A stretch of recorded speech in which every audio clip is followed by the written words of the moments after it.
Sebelum webinar ini dimulai, saya akan membacakan house-nya. Pertama, peserta via online agar mengaktifkan kamera dan menonaktifkan mikrofon. Kedua, seluruh peserta via Zoom diharapkan dapat menggunakan latar atau background yang telah disiapkan oleh panitia. Yang ketiga, format penamaan via Zoom adalah instansi_nama lengkap.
Assalamualaikum warahmatullahi wabarakatuh.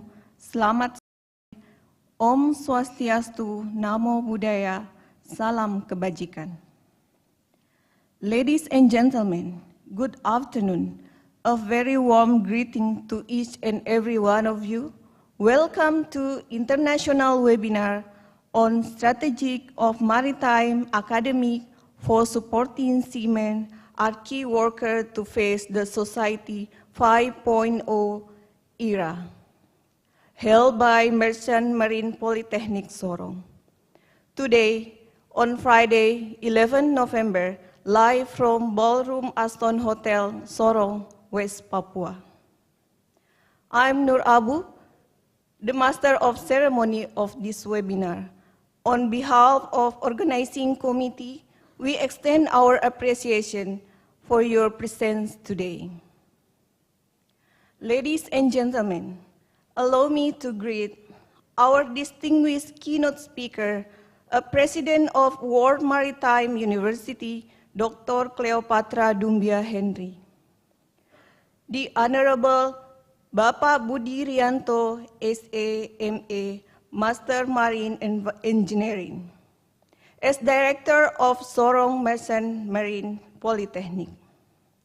The Honorable all directors and functionary staff in Maritime Polytechnic and Academy under University of Transportation and Ministry of Education. The honorable guests and participants of this webinar. Ladies and gentlemen, for a brief moment, we would like to invite you to rise and sing Indonesia Raya. All participants, please stand up.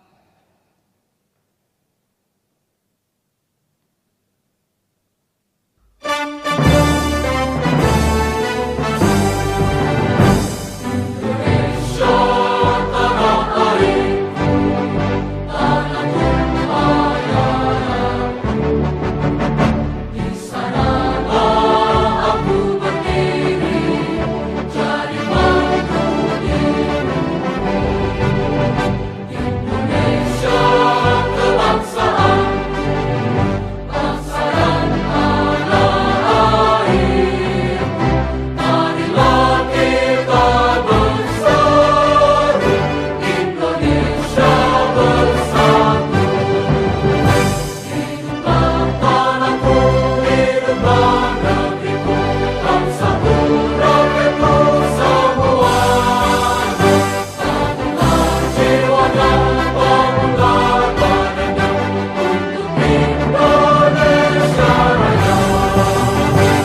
Ladies and gentlemen, thank you. You may be seated now.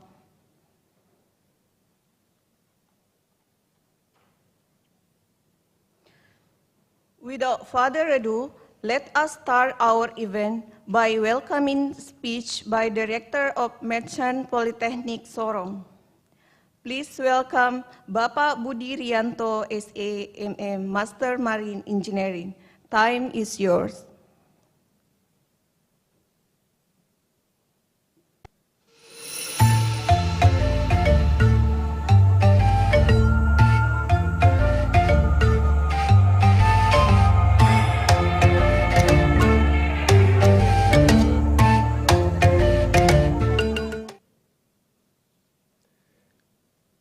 The Excellency of World Maritime University President, Dr.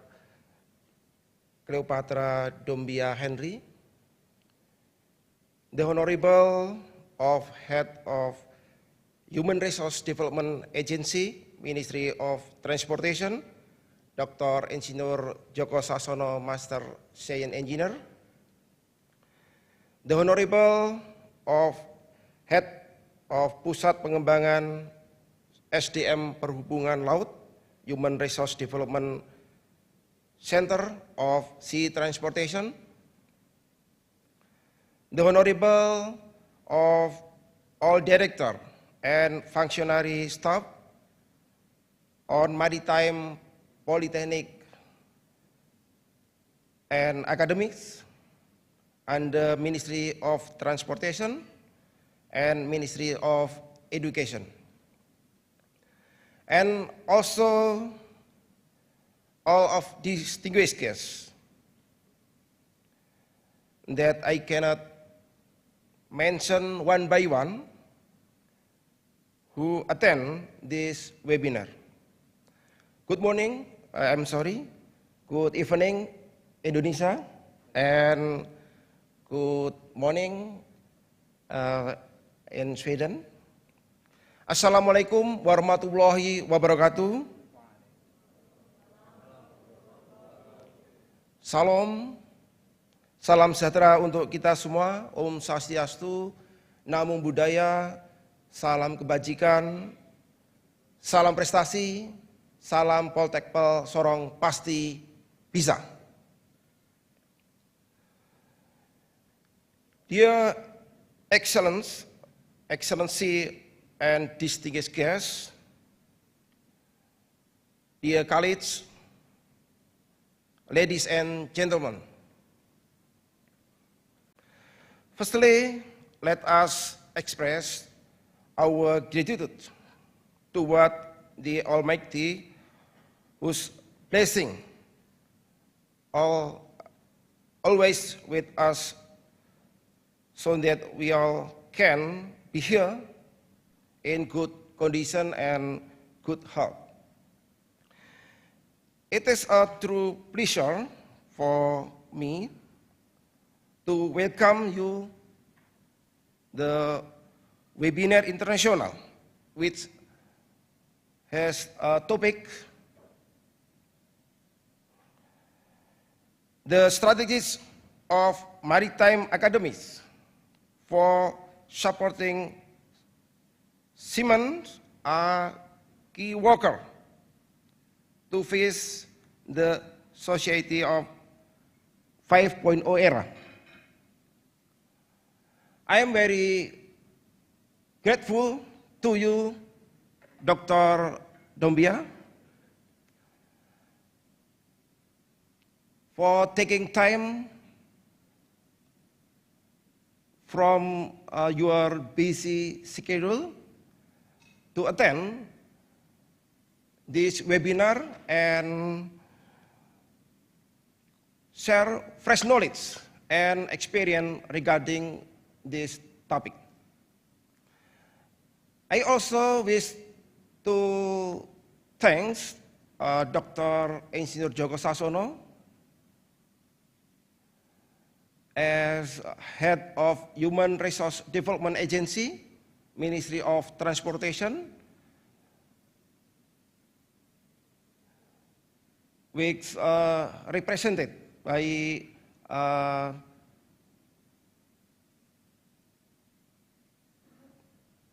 Mr. Amiruddin MM as Human Resource Development Center of Sea Transportation, Ministry of Transportation, for agreed to conduct this event.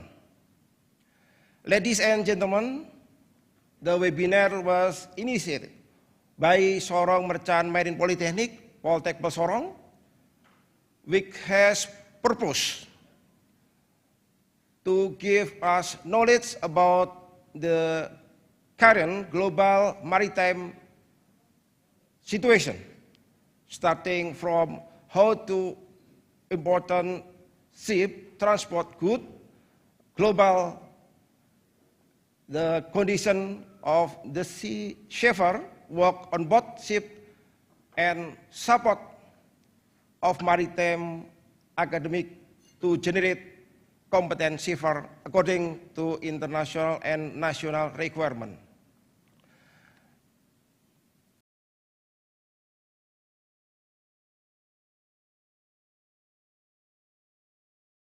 A most faithful day with interesting and stimulating discussing and exchange of knowledge that we can together enhance the future of our academic and seafarers' quality.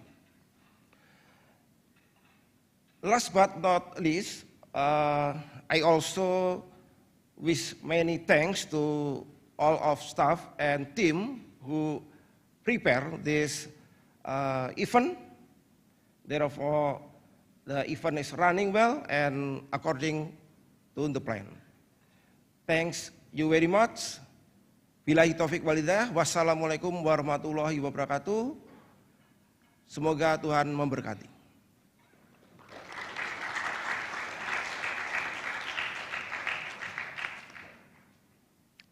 Thank you, Bapak Budi Rianto, SAMM, Master Marine Engineering, for welcoming remarks. Ladies and gentlemen, honorable guests, all participants, we are coming to the core of this event. Keynote speaker session will be led by Bapak Hasanuddin, SPD, MPD, as moderator for this session. For Bapak Hasanuddin, time is yours. Thank you so much for Master of Ceremony, Ibu Nur Abu. Assalamualaikum warahmatullahi wabarakatuh. Which means, may peace be upon you all. Good evening, ladies and gentlemen. I am delighted to welcome you to the keynote speaker session. Allow me to introduce myself. My name is Hasanuddin. I am a moderator of these sessions. Good morning, Dr. Dombia Henry. Are you already joined with us, Doctor?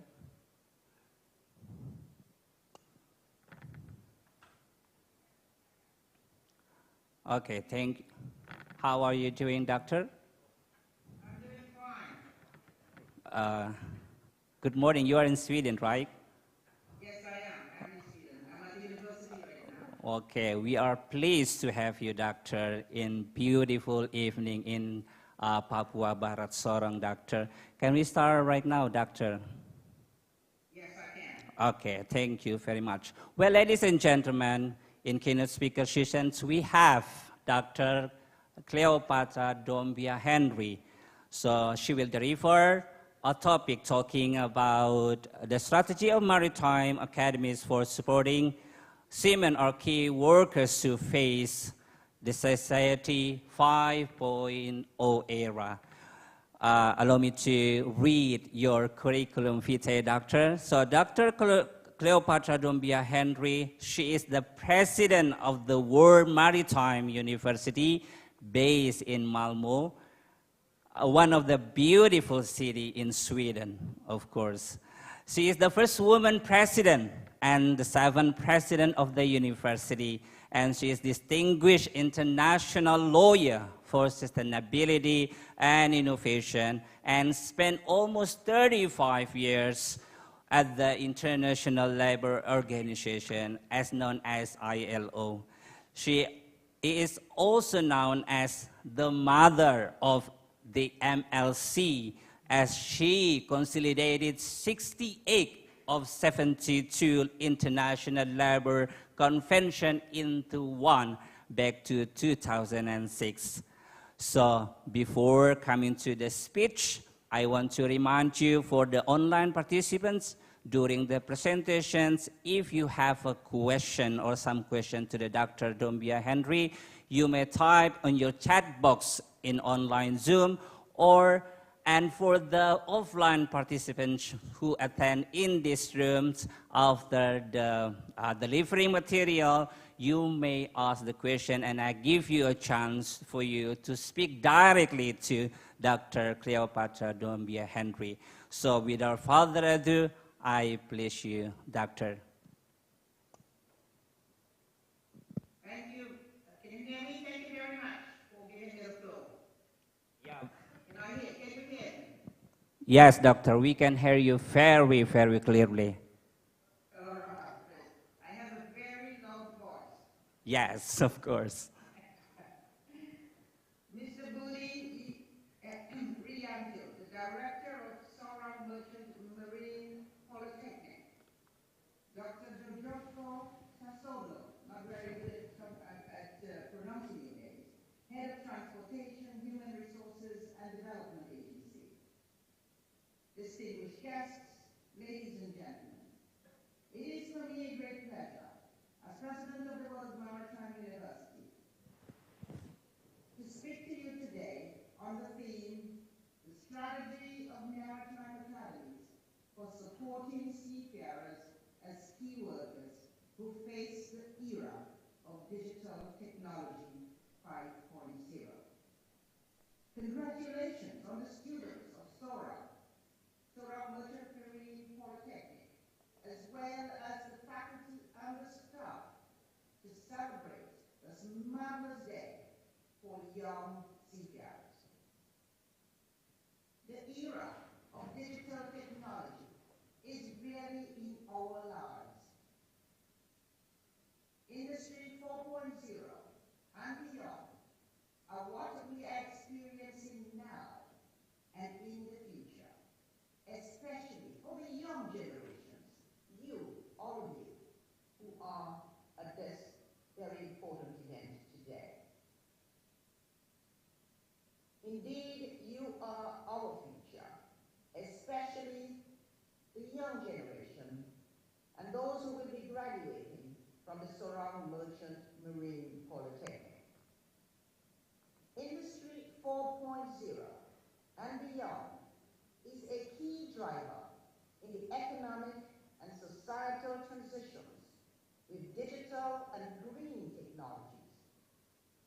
In other words, a new vision of the industry goes beyond efficiency and productivity, and it reinforces the role and the contribution of industry to society. The maritime industry is therefore not an exception. We often hear that in the era of Industry 4.0 and beyond, people like seafarers may be replaced with technologies.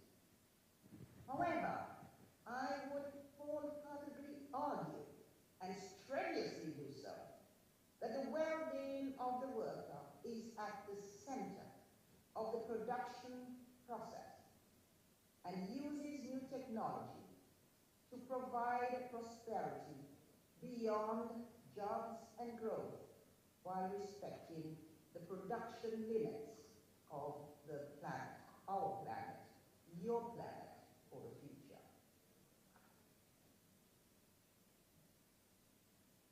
Before WMU, I had a very long career, as our initial speaker has indicated. I had a very very long career at the International Labour Organization. With my 30 years of experience at the ILO, it included the promotion of gender equality in all sectors of economic activity, including the transport sector.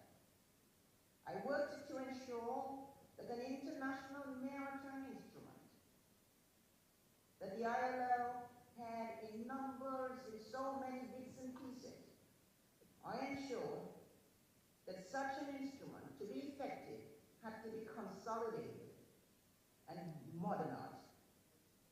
So I worked to ensure that the International Maritime Instrument of the ILO, the Maritime Labour Convention 2006, and today as amended, should be the most gender-sensitive international maritime instrument. We all know that seafarers are the key workers for the maritime industry. And it is important to remember that seafarers are also the key in this transition towards smarter and greener shipping. Industries can play an active role in providing solutions to the challenges faced by society, including the preservation of maritime and ocean resources, climate change, and social stability. Industry 4.0, now you're the young people, this is your era. It goes beyond bringing benefits to the maritime industry. For workers and for society, the industry must do and continue to work very hard. The industry empowers workers and addresses the evolving skills and training needs of the future maritime professionals. It increases the competitiveness of the maritime industry, and it helps attract the best talent. It is also good for our planet, as it favors the circular production models and support technologies that make the natural resources more efficient. In reviewing existing value chains and energy consumption practices, this can also make industries more resilient against external shocks, including the pandemic such as COVID-19, which we have all experienced. As you know, the maritime industry is standing at the beginning of one of its greatest challenges, as it appears to phase out greenhouse gas emissions from international shipping as soon as it is possible to do so, and to do so within this century. The initial IMO, International Maritime Organization, that we all now know, this initial IMO strategy on the reduction of greenhouse gas emissions from ships developed under the commitments of the Paris Agreement and now have become a very practical priority, as the human-made emission of greenhouse gases has begun to change our climate and is already affecting our lives in a very tangible manner. Given the phenomenal scale of these issues and the pace at which developments are required and the challenges that we see ahead, there is an unprecedented need for green technologies and for maritime capacity building for maritime decarbonization. Let us take an example of new technologies that we see in this transition. Green technologies are essential for providing the technical means for enabling maritime transport without greenhouse gas emissions. The green technologies we see that are emerging today, you young people, this is extremely exciting. With the emergence of modern energy-saving devices, the harnessing of renewable energy, the zero-carbon fuels that have all now are on our agenda.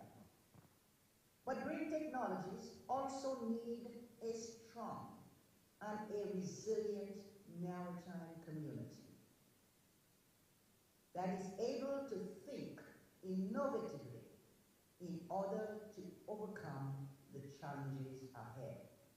You, the young people, are going to make this happen.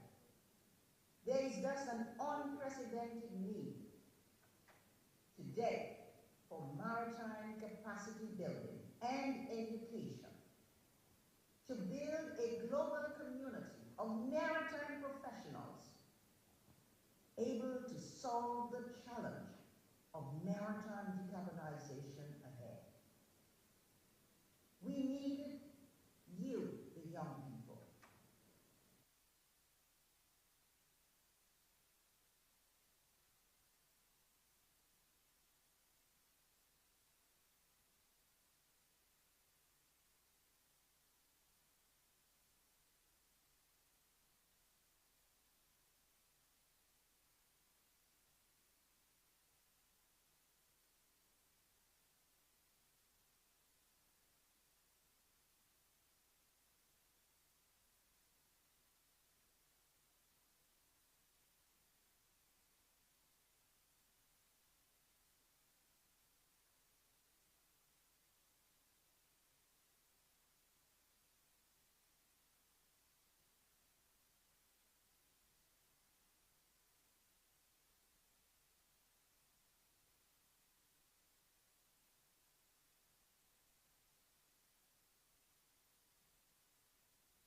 Together to get there.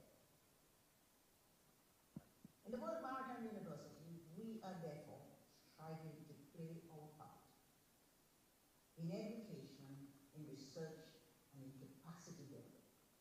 Those who come to WMU will go back with a lot of these tools to enable them to make the changes necessary in our home countries.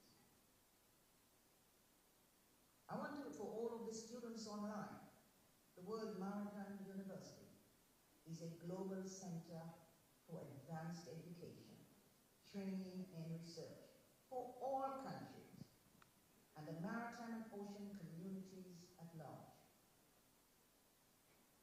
So as a unique university, created by the International Maritime Organization, our mother institution, its mission is to increase the number of highly qualified maritime and ocean specialists in all countries across the world, and especially, and I am determinedly dedicated to this, especially for the developing world, or developing countries. The university has adopted an equal opportunities policy and positively welcomes applications from women. We need more women in maritime. We need more women seafarer. We just need more women.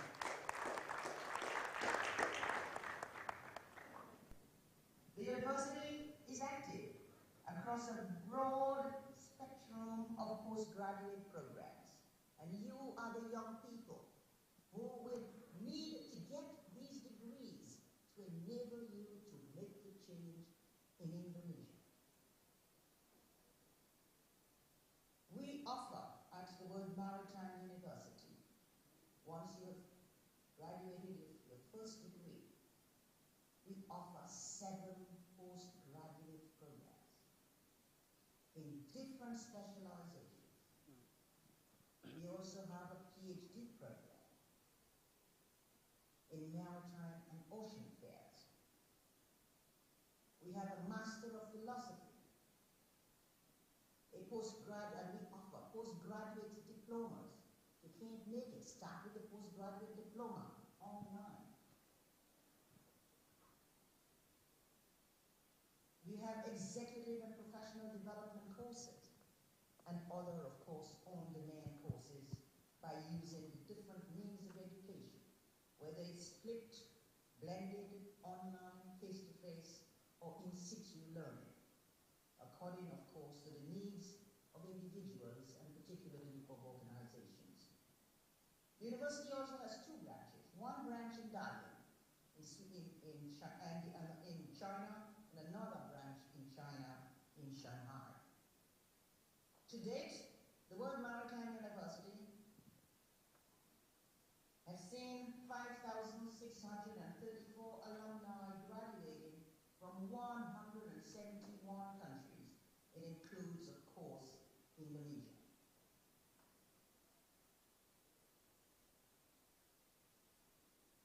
WMU has therefore a remarkable presence and a reliable network of maritime leaders in the global maritime sector.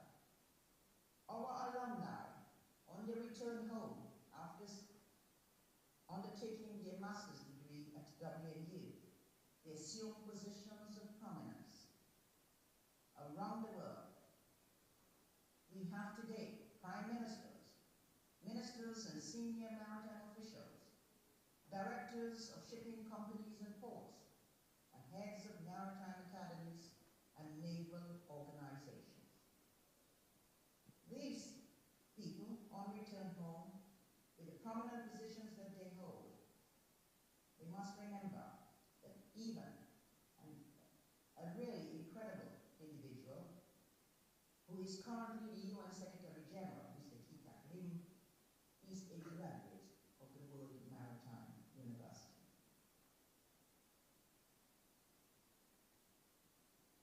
We will continue to ensure that with our academic programs, many will continue to represent their home countries at the IMO and in other international fora, including the International Labour Organization, where I served for over 30 years. The alumni maintain close ties with each other, and they create a unique maritime global network that increases by approximately 350 graduates annually with a Masters of Science in Maritime and Ocean Affairs, depending on which one you have chosen. Since 2017, WMU has been carrying out a major research program on the future of work in the maritime transportation sector.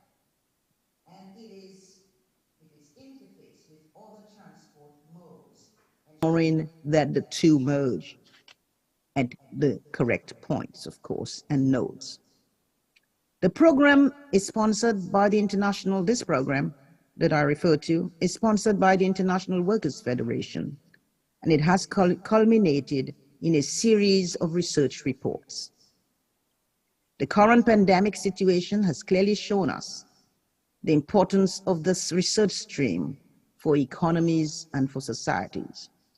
The impact of COVID-19 on economies poses, of course, an unprecedented challenge on how the future of work will be changed. We know that that will have impact. The research has also produced its first results in the form of a major and comprehensive set of reports.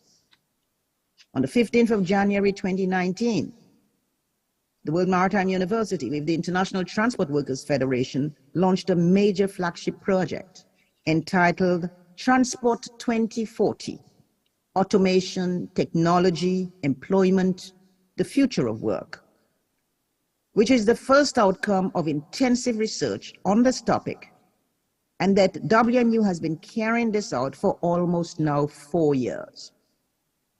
The launch of the report took place at the International Maritime Organization with the presence of the Secretary General, Mr. Kitak Lim, the WMU's Chancellor, the IMO Secretary General is also our Chancellor,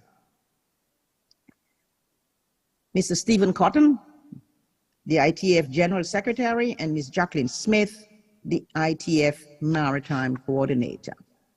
In order to assess the development of new technologies and their impact on the future, we first looked at technology megatrends, automation of digital flows, or digitalization, as some would want to use as the other way of explaining this, and automation of physical processes have been accelerating over the years. Container terminals are also becoming more automated, from gates to the berth, and supported by systems that allow for fast and optimized decision-making. Horizontal transport using the AVGs is likely to continue expanding along with automation and other port activities. For the foreseeable future, therefore, information will still be provided to ships and crews, which are already being supported by fleet support centers on shore. You are the young cadets. So as these centers gain in importance, nautical officers and engineers will be more in demand onshore, where management decisions will be made more often. The future might include a number of autonomously operating ships. You may see this in your lifetime, probably not in mine. These autonomous vessels will be able to negotiate paths among themselves. The expectation is that during a transition period, these control centers will be manned and with personnel who possess practical experience with operations on board ships. At a later stage, the operations will become increasingly performed by personnel who have not yet served aboard ships. However, reducing crew on board is challenging, both legally and operationally, as the current ship paradigm relies very heavily on having maintenance during long voyages. Traditionally, the maritime industry has been rather conservative with respect to the introduction of novel technologies. Given the agenda of maritime autonomous surface ships at IMO, which is being discussed, you young people need to know that, it's being discussed. One can expect international regulations for autonomous ships to be in place before 2035. But for specific operations in national waters, inland or near coastal, for example, autonomous ships sailing by 2030 may well be possible. This is the research that we've undertaken to date. Maintenance procedures in maritime transport differ quite significantly from maintenance procedures in other transport modes. In general, maintenance tasks are performed during the journey. Advances in the development of sensor technology and reliable networks make it possible to closely monitor the condition of equipment aboard vessels and in the transport infrastructure. As a result, it becomes possible to schedule maintenance work more flexible and on demand. We will also see predictive maintenance increasingly using an array of data, not only from vehicles and assets, but also from other sources such as weather data. This will greatly increase the reliability of transport operations. As the sophistication of machinery aboard ships increases, the skill level requirements of the personnel that perform maintenance tasks on this machinery also does. Modern ships have their propulsion systems being continuously monitoring being undertaken by the manufacturer. Maintenance tasks will either be performed directly and remotely by the manufacturer itself, by the ship's crew, who are guided remotely by the operator, or by service teams of the manufacturer that board the ship for short periods of time. For such scenarios, however, to happen, a high level of reliability of systems under seagoing conditions need to be achieved, and the systems are needed that require less maintenance. A repair crew must be able to reach and board the ship and be highly skilled to perform the repairs on the specific type of system being used. In this sense, the importance of the service department on board might reduce the importance of the maintenance work which can be contracted to service providers of the equipment manufacturer. Let us now turn to talk about Seafarer 4.0. If you haven't heard about it yet, recent discussions in the maritime sector pertaining to autonomous ships have triggered a number of activities at the IMO, giving rise to the notion that automated ships could be operating in large numbers in just a few years. But let's wait and see. At the same time, automation and digital technologies represent a new wave of opportunities, particularly for young people, holding great potential towards improving productivity, economic growth, and of course, the betterment of working conditions and the safety of seafarers. As addressed in the published reports of the university, Transport 2040, the myriad challenges associated with this wave of technology need to be discussed so that workers can participate in the benefits of technology. Among the most critical challenges is the adaptation of seafarers to the new skill and competencies that are and will be required in the future.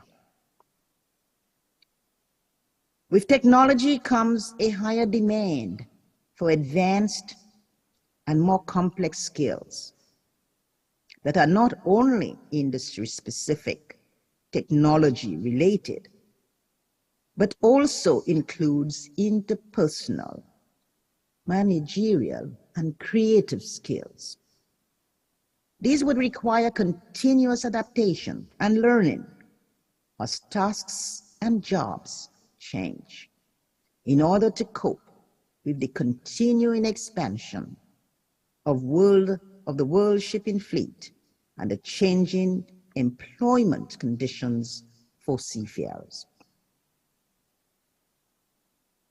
The digital transformation extends beyond being perceived as routine, cognitive, and manual skilled tasks, but also includes analytical skills, such as automated decision making.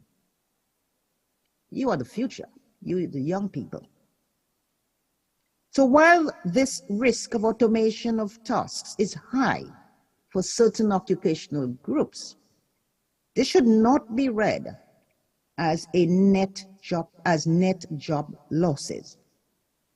Technology requires several hurdles to be adopted on a broad scale, leaving, in my view, time for workers to reskill and to upskill to the new tasks and the new emerging jobs.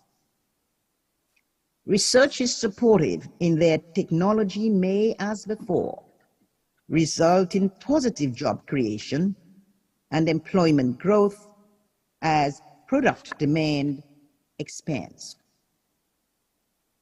It is important, therefore, to mention that we need you, the young people, young energy, to transform our maritime world, making it better and more efficient. The transition we experience does not affect seafarers only. It will be the whole maritime business that will be affected. The customer interface in the maritime domain is particularly important for freight transport and logistics, as well as focused consumers. In the future, services that cover multimodal transport solutions that select the optimal transport modes for the legs of the transport chain will become mainstream. Technological prerequisites for making use of interfaces between transport modes include standardized data formats and methods for assuring data integrity. For consumers, web interfaces and mobile apps will make it possible to access a new range of services. Technologies such as chatbots and natural language processing will improve the convenience and the quality of the interaction between consumers and automated systems. An increasing degree of interconnectivity of transport modes makes it possible for current stakeholders and new players to create novel types of services that address the demand of consumers and transport service providers. We are now witnessing the emerging, and if not the emergence, of new and innovative services as well as platforms. End-to-end solutions will lead to a higher level of integration of the supply chain. Timely access to data and its processing into information will make it possible to create novel business models that are likely to make maritime transport more digital, more connected, and more efficient, and thus more sustainable. My big question is, what is the role of education? Maritime education and training continues to have an important role to play in the era of digitalization in which you, the young people, are going to have to work with. When we talk about maritime education and training, there are largely two different definitions. Maritime education and training can refer to seafarer training. This is a common area in the maritime industry and the IMO, which relates to the human element. In particular, taking into account the very important IMO STCW convention. The IMO has completed its scoping exercise on maritime autonomous surface ships, MAS. But there is still a debate on the definition of Who is a seafarer? This makes needed skills and competencies as future seafarers more difficult. In the major study that we did on Transport 2040, the research indicates that this aspect and the findings of this report will soon be available. The second scope of MET, after having looked at the first, is a wider understanding of the role of education in maritime professional training, which does not limit itself to seafarers. As we know, there are a wide range of maritime jobs and occupations in the maritime sector, from the naval architects to the maritime lawyers like myself, from financial experts to the marine insurance officers, and from maritime lecturers to ship inspectors, and many, many more. We have already been observing changing models for maritime education and training. The current industrial education model, where a static skill set prepares people to compete, the routine tasks, are now outdated, or gradually being outdated. Now, this is because adaptation to a complex new world that is constantly changing requires upskilling and reskilling of workers in order to undertake the new tasks that are actually coming into play. Formal education alone cannot provide the flexibility required for the increased demand for new knowledge and skills.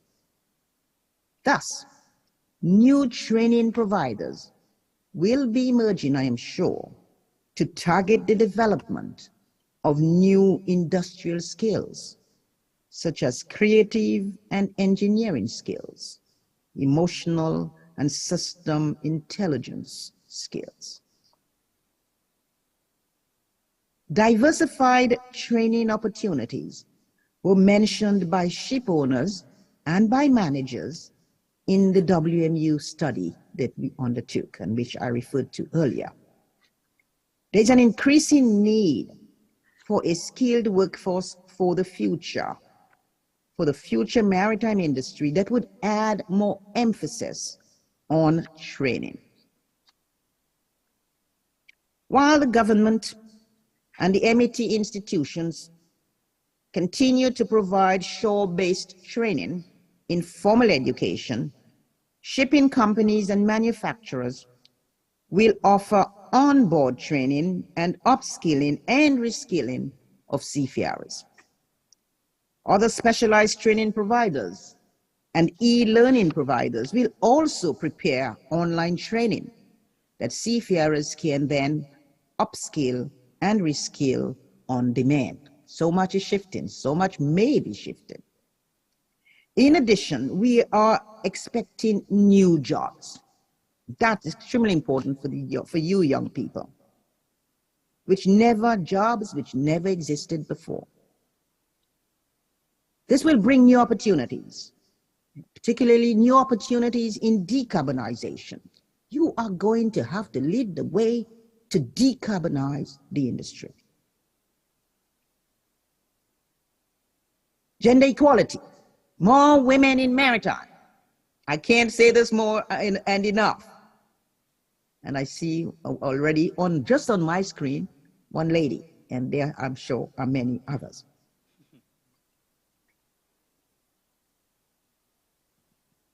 The WMU Transport 2040 research will uncover such emerging maritime jobs in relation to the maritime education and training for future shipping. This means that we at WMU are continuing to pursue this line and the emergence of the new issues so that we can make sure that we are able to support and help the industry, but also governments, to get themselves ready. What is our role, therefore, as an educational institution in responding to the industry needs, and to the future maritime demands? In 2016, WME launched a major maritime energy management specialization, which is aimed at educating maritime professionals to address the challenges we are facing today relating to greenhouse gas emissions. WMU, we are strongly committed to the United Nations Sustainable Development Goals, and in particular, Goal 13 on climate change. Together, we all need to work to support the achievement of sustainable and energy-efficient maritime and oceans future. You are the generation that have to begin to take this forward. In 2018, when WMU launched a new postgraduate diploma program in maritime energy management by distance learning, I wanted to ensure that we began to offer this without having people come into WMU or having to find the time to give them the support they need. Our graduates are able to support their ministries on their return, having spent 14 months at WMU. They are able to support their ministries, their institutions, and industries in order, when they return home, to have the necessary expertise to do so. In this way, you will be contributing to the global effort towards phasing out greenhouse gas emissions from international shipping. This is absolutely indispensable, necessary, and must be taken forward without any further delay. This year, we launched the first Summer Institute on Maritime Decarbonization. This is the biggest. Now the COP is on. One of the biggest issues is to decarbonize for the maritime industry.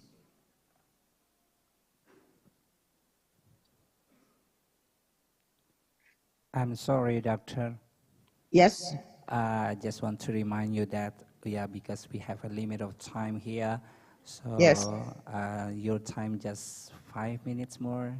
Okay. I'll do that in less than 5 minutes. Okay, thank you so much. Okay.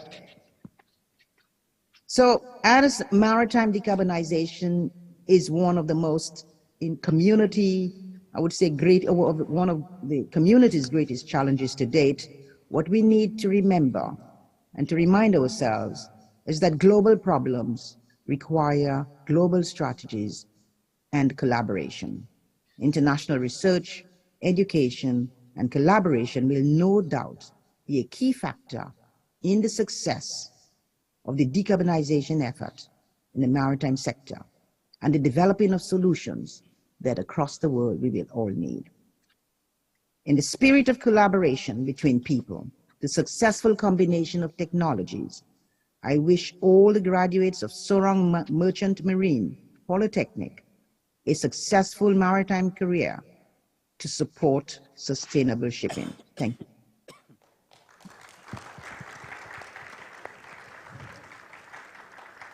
Thank you so much, Dr. Cleopatra Dombo Henry, everyone.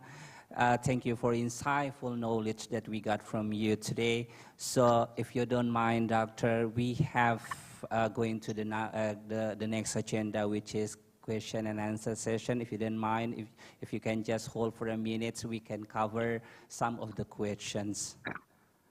It's okay, Doctor? Yes. Okay, ladies and gentlemen, now we will coming to the question and answer sessions. So I please for the offline participants, firstly, to go directly to speak with if you have a questions, I'm going to give you a chance to speak with Dr. Dombia Henry. There's anyone here? Okay, we have one, doctors. Hold on a minute. Okay, committee, can you? Okay, thank you so much. Permission, Mr. and permission, Madam.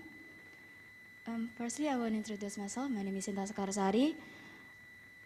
I'm from third semester majoring Marine Transportation Management from Sorong Merchant Marine Polytechnic. Permission, Madam, can I ask for 2 questions? Yes? My first question is, as we know, there are many tragedy or incident of birth causes human error. May will be possible if human will be replaced by robots in the future. We can't deny if the technology will always advance day by day.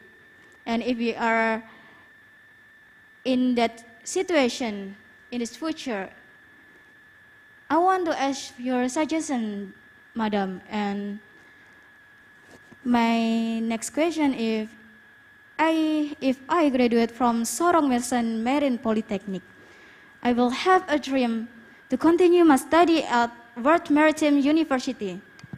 How do I need to apply to your university, Madam? And I think it's all my question, Madam. Okay, thank you. Yes, I got your questions. Your 2 questions. Thank you, Madam. Yeah, thank you.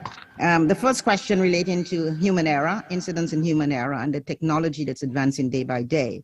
Clearly, human error is inevitable. You know, we all strive not to make mistakes, but we are all human, and therefore, to imagine that there'll be no human error is something. What we need to, however, do is to ensure that we have this education, that people are aware, they know, and by virtue of the training, and that's where the maritime industry comes in really very handy.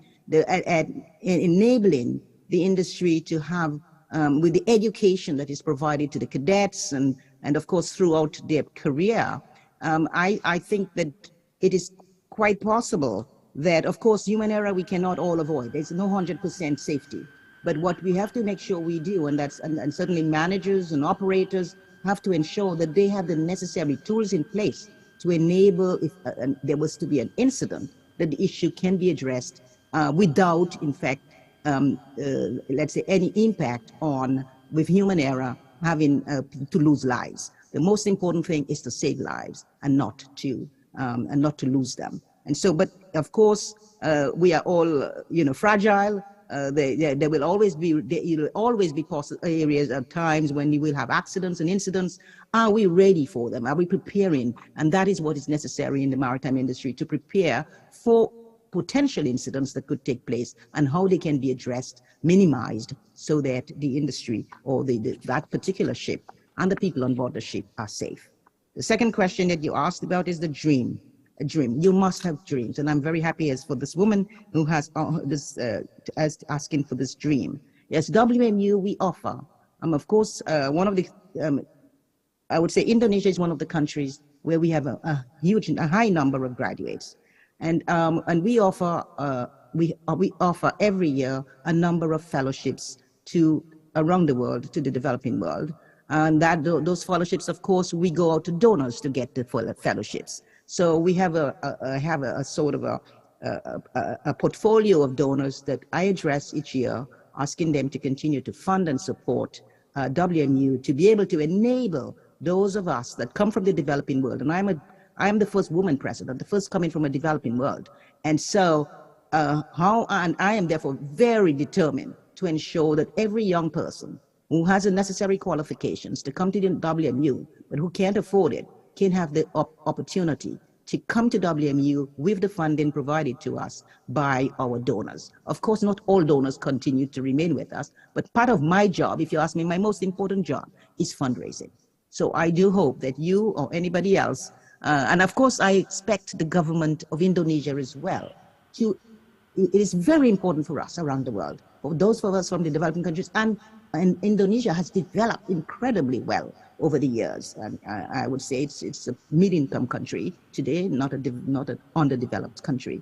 And therefore, to make sure that we ensure that all our, with the grand number of cadets that you have coming out every year, that they also have the ability, once they have completed their first degree, if they have completed their first degree, to enable them to pursue a master's degree. WMU only offers master's degree and PhDs. We don't take it to the level of where you have, the first level. So we are in the second and the third level. So either masters and PhDs. And every year we offer a number of fellowships sent to us by with persons identified by the government, and from whom we also pull and provide fellowships. So fellowships, WMU, yes, provide. We don't have a big bulk of that, but we try to keep our donors on board to enable us to provide more fellowships, particularly to the developing world, and to enable them to engage in maritime and ocean affairs. So a dream you must have, and I hope either that dream will come true through your own institution or through one of those that are offered to you. If you, of course, meet the requirements of it, you have to have a first degree, and if you meet the requirements of having a first degree and the funding or support from your government to enroll you in the program of the university at the master's level. And we offer 6 specializations, one of which is maritime education and training. Thank you so much. Give a round of applause to the answer. So, of course, safety is the first thing that we have to, to look after, because you know what, yeah, we can avoid the potential accident, like you said, doctor. So, and now I would like to give a chance to the audience in online participants. If you have a question, you may raise your hands. I give you just one question for the last sessions. Does anyone in the online participants just raise your hands if you have a questions? I see many questions on my screen. Yeah, I see many there are a lot of questions. questions. Yeah, of course, doctor. Of course, but because we have a limit of time here. Yes. Yeah, we just covered just one questions more. So, is there anyone in online want to speak directly to Dr. Dombia Henry by asking a questions? Is there anyone?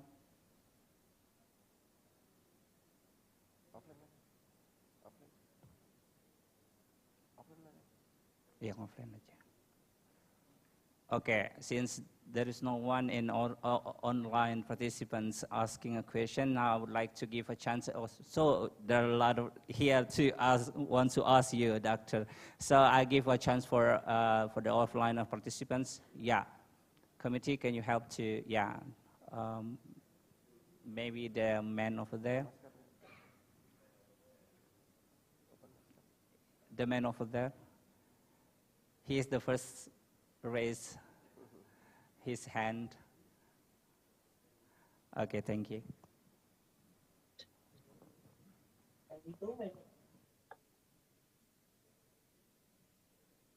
Excuse me. Check. Okay. Good morning, doctor. The honor for me get the knowledge from you. I hope you in good condition right now. I have a lecturer ever studied at World Maritime University, and he is amazing lecturer. And I hope I can continue my education at this Maritime University. Okay, back to the topic. I want asking about digital and technology maritime issue. As we know, there are autonomous vessel and shipping. Will this issue can be challenging for our generation, especially concerned about technology and eating up jobs?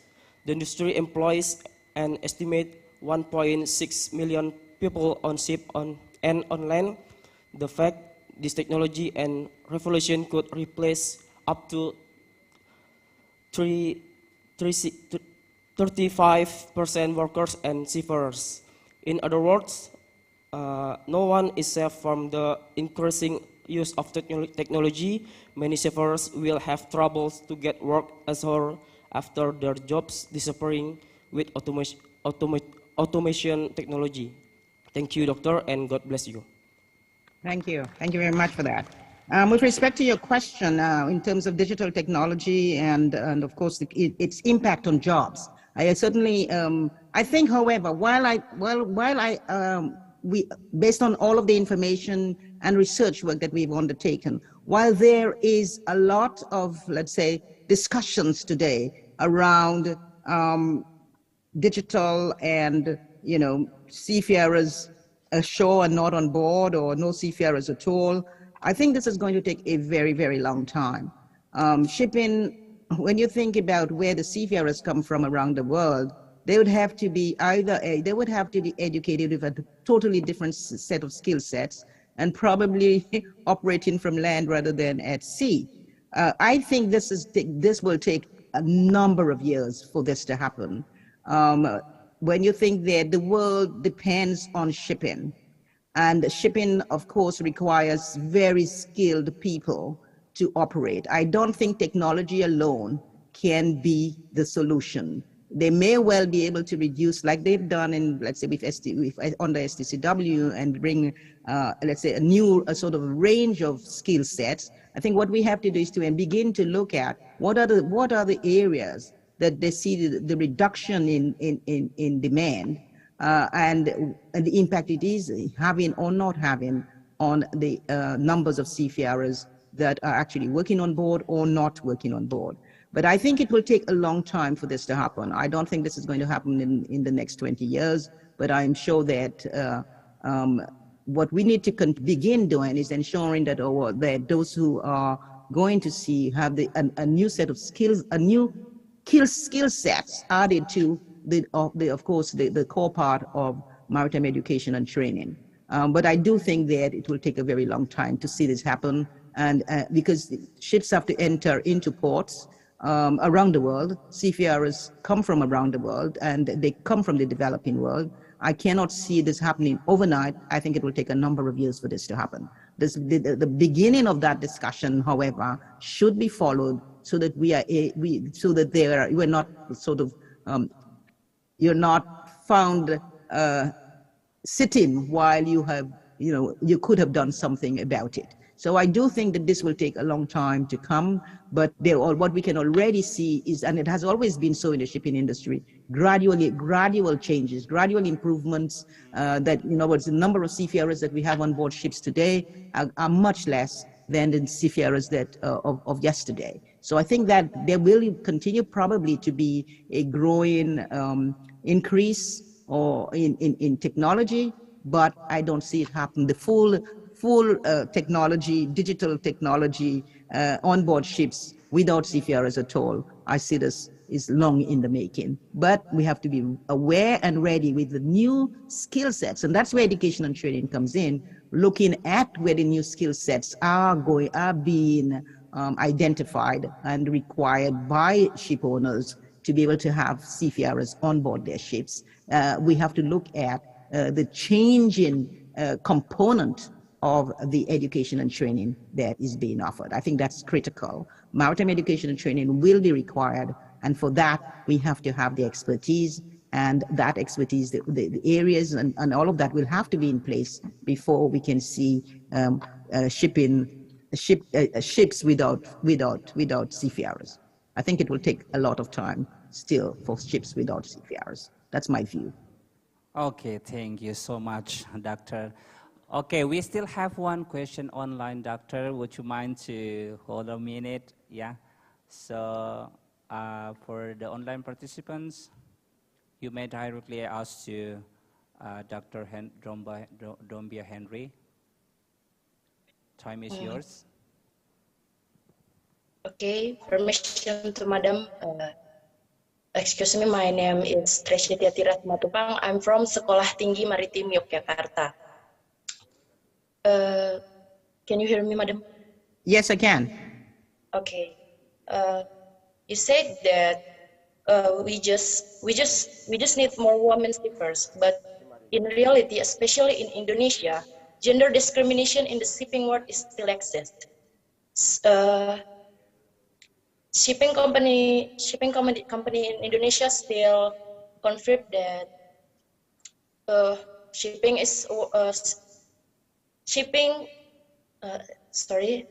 In Indonesia, the word of shipping is a word that is not friendly to women. Especially there is gender discrimination is still very pronounced for female sailors. Okay.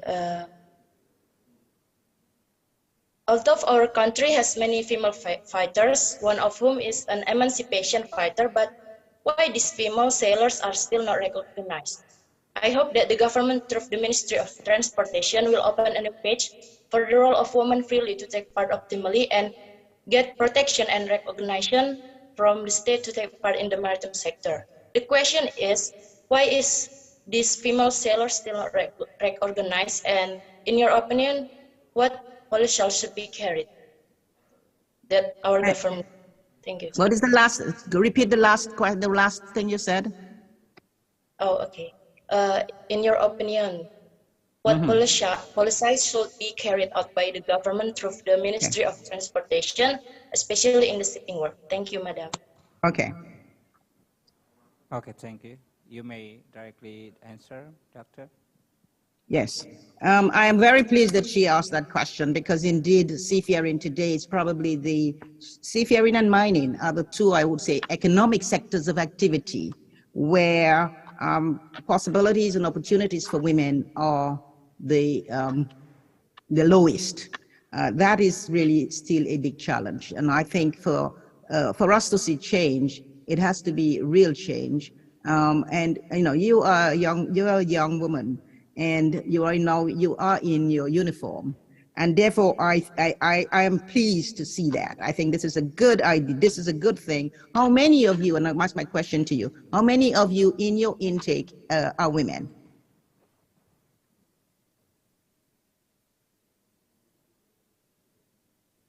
How many of you today are women? It's not hearing you. Are you on mute? Are you on mute? I'm asking you to unmute. Unmute yourself. Okay. Okay. Pardon me, Madam. My question to you was whether how many of you are currently on board? I see you in your uniform. So how many of you are currently women in your current position? Maybe just, I think 5 to 10, I think so. Okay, out of a complement of how many men? Oh, men in where, Madam? In your unit. There's so many, Madam, I can remember. All right, okay, but you're only 5 maximum. Yeah, especially in my study program, Madam. Okay. There's so many women. All right. No, so I know that clearly, certainly around the world, and I'm at least glad to see already in the Coast Guard that you have women actually joining the Coast Guard. You're in the Coast Guard? Yes, Madam. Are you in the Coast Guard? Coast Guard. Are you part of the Coast Guard? Yes, Madam. Yes, yeah. So I say at least I am pleased to see that you have Coast Guard women in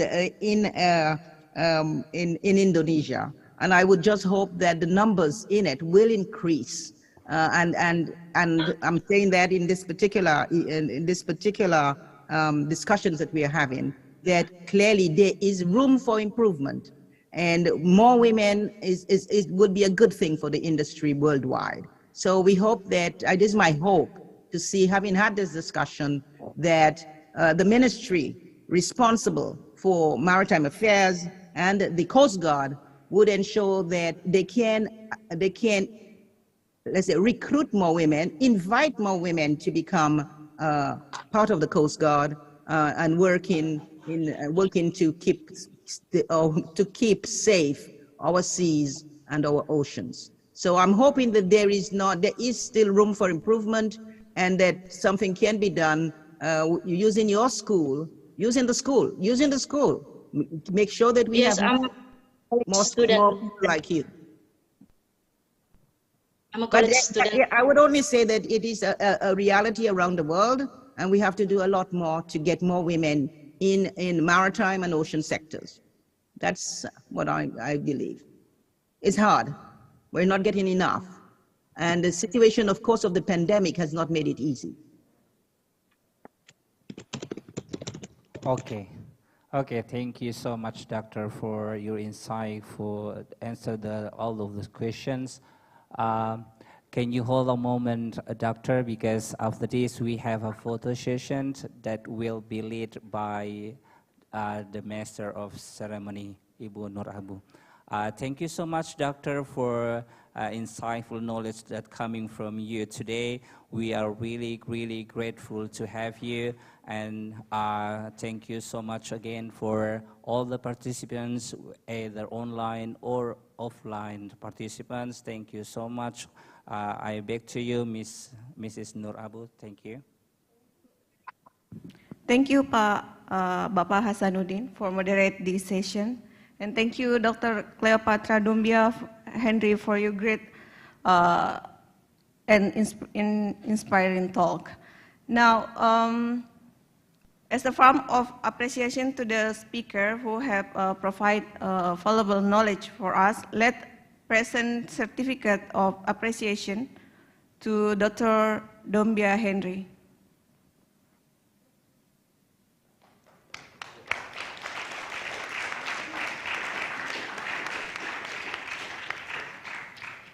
Next agenda, we will have a photo session. And for all participants online, please open your camera. And then for all participants in this room, please welcome to the space provided. I don't see my face on it, so I don't know where you're going to go. Silakan Bapak Ibu mengambil tempat di depan untuk melakukan foto bersama.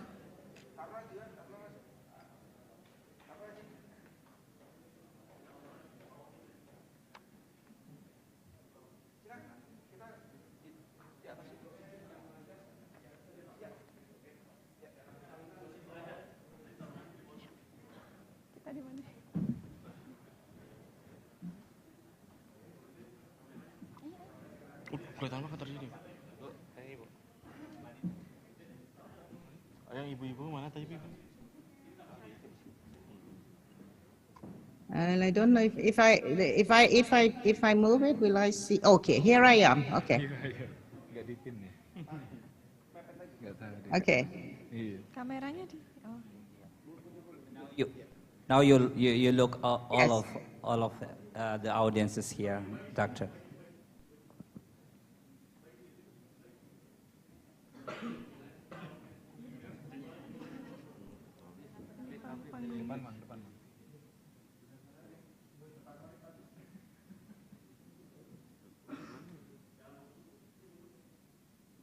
Loh itu kok enggak?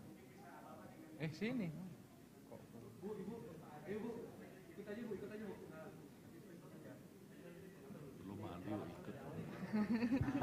For the participants, online participants, you may open your camera so we can take pictures together. Yeah, can you open your mask first? Okay, thank you. Buka kepala, buka kepala.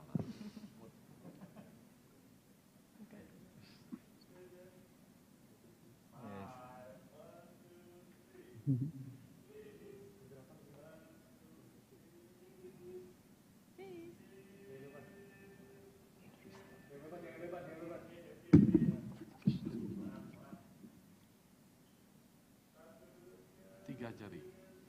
Daun tiga jari. Daun tiga jari. Daun tiga jari, Pak. Daun tiga jari. Hati-hati loh, Pak. 20 orang udah inspeksi loh, Pak. Okay, goodbye. Yeah, thank you so much, Doctor. Goodbye, see you. See you.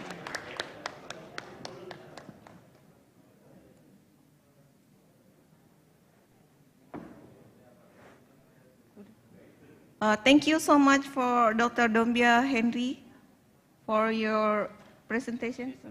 Oh, she has already leave. Okay. Honorable guests, participants, ladies and gentlemen, we are closing the ceremony. We have had productive time together, and this event about to the end. Thank you so much. Then we'll see you in another event. Assalamualaikum warahmatullahi wabarakatuh, and good evening.